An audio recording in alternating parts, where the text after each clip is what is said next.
આજનો મંગલમય આ પવિત્ર દિવસ ભાદરવા સુધી એકાદશી જલજીલણી મહોત્સવ તેમજ આપણા મોક્ષપ્રદ પરમ પૂજ્ય પ્રગટ બ્રહ્મ સ્વરૂપ સ્વામી બાપાનું 132મી જન્મ જયંતિનો દિવસ સવારમાં આપણા સૌના મોક્ષના દાતા પૂજ્ય ગુરુ મહારાજ ઠાકોરજી તેમજ સ્વામી બાપાની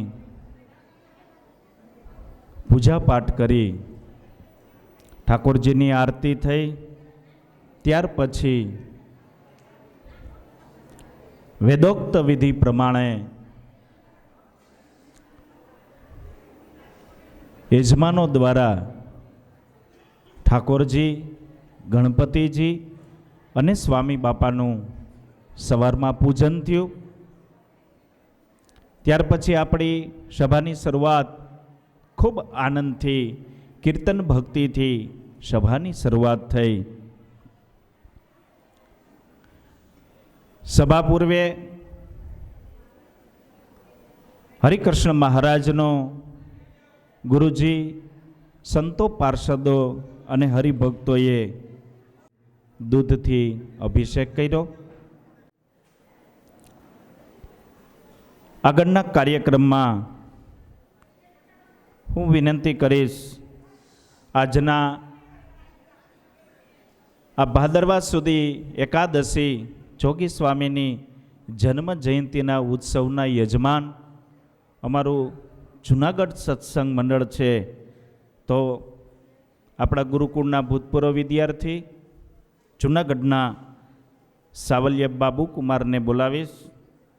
અહીંયા આવી અને એ પોતાના હૃદયના ઉદ્ગારો રજૂ કરશે. સાવલિયા ભવ સંભવ ભીતિ ભેદનમ સુખ સંપત કરુણાનિકેતનમ વ્રતદાન તપ ક્રિયાફલમ સહજાનંદ ગુરુમ ભજે સદા. સર્વ કારણના કારણ ભગવાન શ્રી સ્વામિનારાયણ તેમજ પ્રગટ બ્રહ્મ સ્વરૂપ સ્વામી બાપા તેમજ આપણા મોક્ષના દાતા એવા પૂજ્ય ગુરુ મહારાજ તેમજ સંતો, હરિભક્તો, પાર્ષદો અને વિદ્યાર્થી મિત્રો, આજે ભાદરવા સુધી એકાદશી એટલે આપણા સ્વામી બાપાનો જન્મ જયંતિ દિવસ તેમજ જલજીણી ઉત્સવ અંતર્ગત આપણી માસિક સત્સંગ સભા. સૌને મારા જય સ્વામિનારાયણ. સ્વામી બાપાનું પૂર્વાશ્રમના 2-3 પ્રસંગ તમને કહીશ. કાંઈ મારી ભૂલ થઈ જાય તો મને માફ કરજો. સ્વામીની આજ્ઞાથી હું બોલું છું.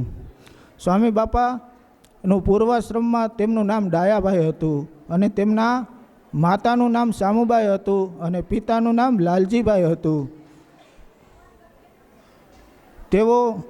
તેમના પિતાનું નામ લાલજીભાઈ હતું ને તેમના સંસારમાં ટૂંકમાં પૂર્વાશ્રમમાં તેમના દિવસો ઘણા કઠિન હતા. સ્વામી બાપાના માતૃશ્રી એટલે તેમના માતાની માત્ર 2.5 વર્ષની ઉંમર હતી ત્યારે એના માતાજી ધામમાં ગયા અને પિતાની 5 વર્ષની ઉંમર હતી.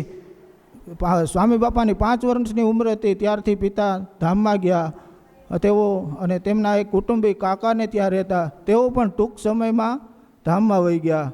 પછી સ્વામીનું જીવન હાવ નિરાધાર બની ગયું. તેમના દૂરના એક કાકા હતા, તે પણ ખાખી બાવાની જમાત હતી, એમના ભેગા હોઈ ગયા. આમ સાવ બાલ યોગી ડાયાભાઈ નિરાધાર બની ગયા અને સાપુર તેમના મામાને ત્યાં 1 વર્ષ રહ્યા. ત્યાંથી પછી સાપુર એના મામાને ત્યાં 1 વર્ષ રહ્યા. પછી તેમના પિતાના એક વિધવા કાકી હતા, ત્યાં રહ્યા. ત્યાંથી પછી સ્વામીના 3 વર્ષ હતા ત્યારથી તેમનું વેવિશાળ રૂડીબેન નામની કન્યા સાથે કરવામાં આવેલું હતું. પછી સ્વામીને યોગેશ્વર દાસ સ્વામીનો જૂનાગઢ મંદિર છે ત્યાં એમનો સંપર્કમાં આવતા યોગેશ્વર દાસ સ્વામી સાથે સત્સંગ વાર્તા કરતા તેમને વર્તમાન ધરાવી અને કંઠી ધારણ કરેલી. યોગેશ્વર દાસ સ્વામી એટલે અને બાલમુકુંદ સ્વામી ગુણાતીતાનંદ સ્વામીના બે પરમ શિષ્ય હતા, કે અડીખમ શિષ્ય એવા. એની આપણે વાતો આપણા સંતો પાસેથી ખૂબ સાંભળેલી છે.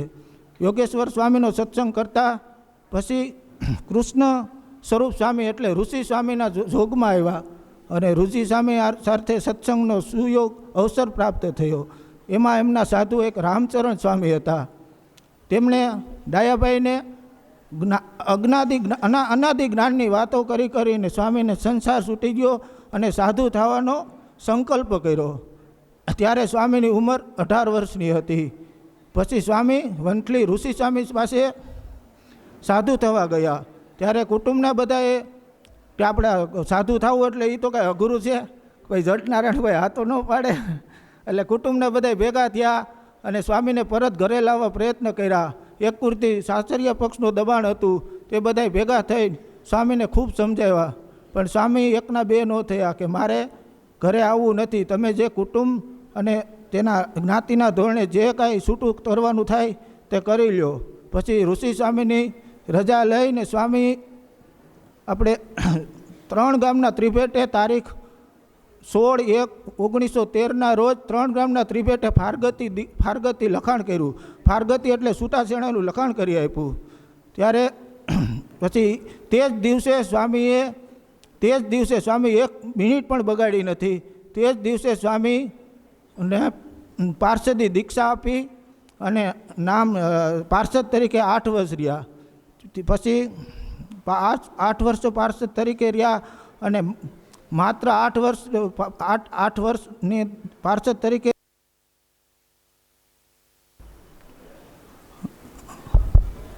પછી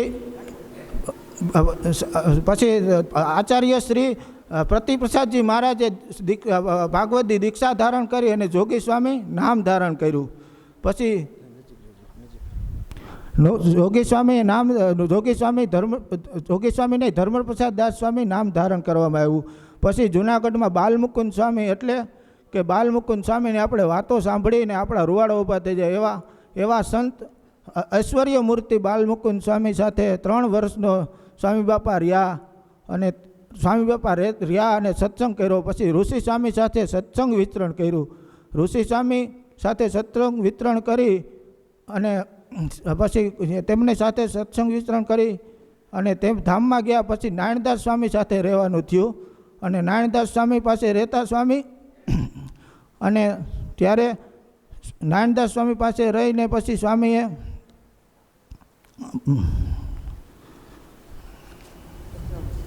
નારાયણદાસ સ્વામી પાસે બાલમુકુંદ સ્વામી પાસે સાધુતાનો આત્મસાત કરી અને નારાયણદાસ સ્વામી પાસે રહ્યા અને તેમની પાસે ઉપાસના અને વચનામૃતનું મર્મજ્ઞ સ્વામીએ શીખ્યા.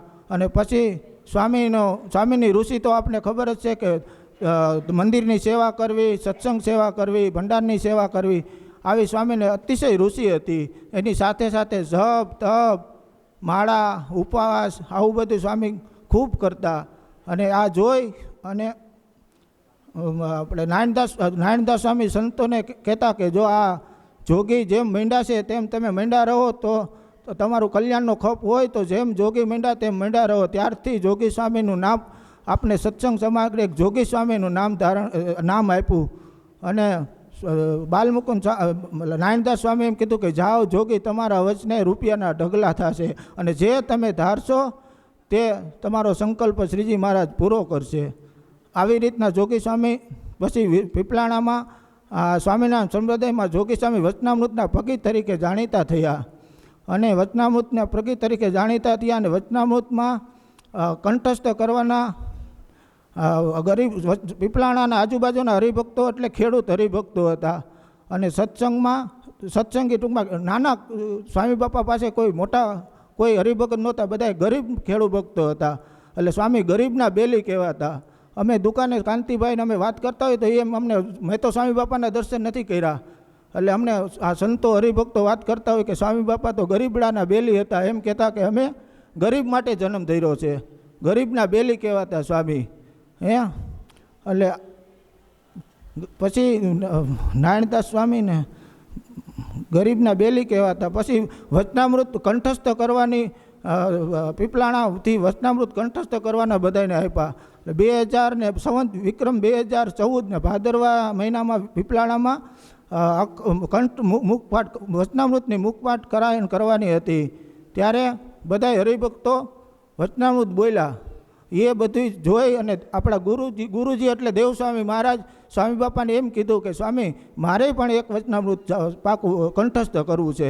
જેમ નાનું બાળક માતાને જેમ આજીજી કરે કે માં મારે આ કરવું છે આ કરવું છે, અને માં કેમ કે ખોળામાં હાથ મૂકીને આ કર, એમ સ્વામી બાપાએ આપણા ગુરુજીને એમ કીધું કે તમે ગઢડા પ્રથમ પ્રકરણનું 61મું એક વચનામૃત કંઠસ્થ કરો.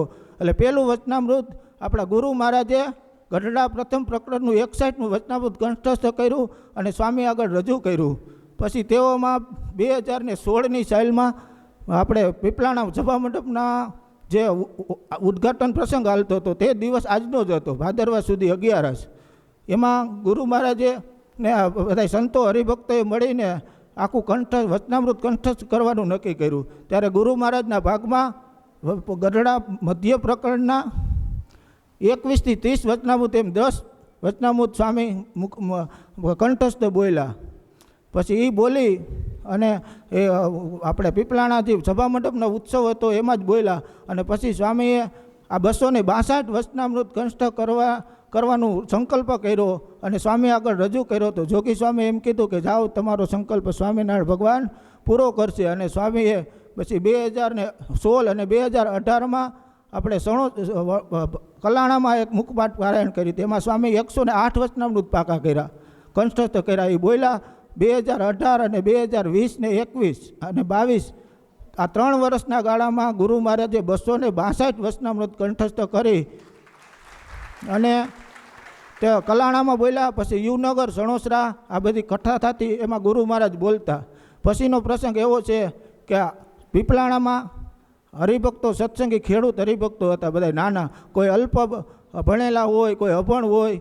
અને વચનામૃતની પારાયણ જ્યારે સ્વામી બાપા કરાવતા ત્યારે કોઈ સત્સંગી હાજર ન હોય, પછી કોઈ હરિભક્તોએ અધૂરું બોલ્યા હોય તો એ વચનામૃત ગુરુ મહારાજ પૂરું કરીને આખી પારાયણ કંઠસ્થ કરાવતા. આવા ગુરુ આપણે મળ્યા છે. અને 2022ની સાલમાં વિક્રમ સંવત 2022 નાંદરકી ગામે સ્વામી બાપા રાત રોકાણા હતા. અને તેમની અને રાત રોકાતા પછી સવારમાં નિત્ય પૂજા પાઠ કરી અને સ્વામીએ ગઢડા મધ્ય પ્રથમ પ્રકરણના 71, 72 ને 73 3 વચનામૃત સ્વામી આગળ કંઠસ્થ બોલ્યા. અને જોગી સ્વામીની આજ્ઞામાં રહેનાર આપણા ગુરુજી ઉપર જોગી સ્વામી રાજી થઈને એમ કીધું કે જાઓ, અમારી જે સ્થિતિ છે તે કરતાં 8 ગણી સ્થિતિ તમારામાં આવશે અને તમારા સંકલ્પો બધા પૂરા કરશે. પછી સ્વામી કેટલા રાજી થઈને ગુરુ મહારાજ ઉપર વરસી પડ્યા. ગુરુ મહારાજ ઉપર વરસી પડ્યા. પછી ત્યાર પછી સ્વામીએ આપણે વચનામૃત કંઠસ્થ કરી. અને આપણે આપણા સંપ્રદાયમાં એક કહેવત છે કે હાલતું ચાલતું વચનામૃત કોઈ હોય તો વંથલી કુરકુરવાળા દેવપ્રસાદ સ્વામી. જ્યારે સમયા ઉત્સવમાં જાય સ્વામી અને બધા એમ કહે કે હાલતું ચાલતું વચનામૃત આવ્યું. આ બધા સંતો ઘણા સભા સંચાલકો ઉદ્દેશીને સ્વામીને કહે છે. અને એમના આશીર્વાદથી આપણા ભક્તિ જીવન સ્વામીને પણ આખું વચનામૃત કંઠસ્થ છે. અને સ્વામીની રીતની હવે વાત કહું તો સ્વામીનું જીવન એકદમ સરળ અને હાવ સરળતા ભર્યું છે. ટૂંકમાં કોઈને સ્વામી કોઈ દિવસ કોઈને કઠણ થઈને કીધું હોય એવું મને નથી જોયું. મારી લાઈફમાં સ્વામી હારે મેં ખૂબ સત્સંગ કર્યો છે. હું વિદ્યાર્થી કાળથી સ્વામી હારે અતિશય રહ્યો છો, એજથી રહ્યો. પણ સ્વામીએ કોઈ દિવસ કવેણ કોઈને નથી કીધું. કોઈ સત્સંગી કે કોઈ સંતોની કાંઈ નાની મોટી ભૂલ હોય તો સ્વામી એક બાજુ બોલાવીને એને નિયમ નિશ્ચય દઈને એ માફ કરતા. આવા ગુરુ મહારાજ આપણે મળ્યા છે. અને ગુણાતીતાનંદ સ્વામી એટલે કે આપણે ગુણાતીતાનંદ સ્વામીના પરંપરાના આપણે સંતો ચોખ્ખી પરંપરા ગુણાતીતાનંદ સ્વામીને આપણે દેખાય છે. સ્વામીનું બેહવાનું, જમવાનું, પીવાનું, ખાવાનું, નાવાનું બધું ગુણાતીતાનંદ સ્વામી કરે એમ અમને દર્શન થાય છે. અને આવા તો અમારી પાસે ઘણાય પરચા છે. પણ અત્યારે હવે સ્વામી પ્રેમ સ્વામી એમને કીધું કે ભાઈ થોડુંક ટાઈમ જ બોલવાનો છે, એટલે એટલું કહીને હું વિરમું છું. અને સ્વામી જુનાગઢ સત્સંગ મંડળના ભક્તોનો આજે સ્વામી એમને કીધું હતું આપણે ગુરુ પૂર્ણિમાથી કે આવતો ઉત્સવ કોનો છે બાબુલાલ, એટલે અમે તો કાંઈ ખબર ના હોય, અમે નટુભાઈ એટલે સ્વામી કે જુનાગઢ વાળાનો, તોય ખબર ના પડી. પછી સ્વામી ચોખવટ કરી, એ કે આવતો ઉત્સવ તમારો છે. એટલે સ્વામી જુનાગઢના હરિભક્તો અમે બધા સાથે મળીને આપણે તમારી સાથે એક થઈને મેક થઈને કોઈની નાની મોટી ભૂલ હોય તો અમારા એકાબીજા જોઈને ને સત્સંગ હારે જોડાઈ રહી અને તમારી નિષ્ઠા પાકી થાય અને ક્યારે જરૂર પડે ત્યારે અમે આવી એવા અમને આશીર્વાદ આપજો.